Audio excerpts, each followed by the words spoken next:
Sveiki, šiandien pardavime Mercedesas CLA 2016 metai, 2.1 dizelis, 100 kW, juodas, su panorama, su LED žibintais, su naujomis visiškai padangomis, nupoliruotas, išplautas, padarytas cheminis, su kabliu, su padangom dar papildomom. Jokių defektų, važiuoja puikiai, salonas išskirtinio gražumo su juodom lubom,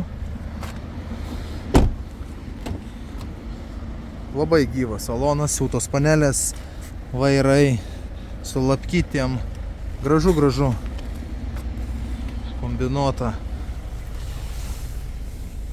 jokių problemyčių, jokių defektų, važiuoja puikiai, praeisime techninės apžiūros. Tvarkysim leasingą, jeigu reikia, paimsim seną automobilį kaip užstatą už protingą kainą. Jeigu domina, Mersiukas, 16 metai, 2.1 100 kW automatas, labai gražus, kreipkitės, kaina 10 000 eurų.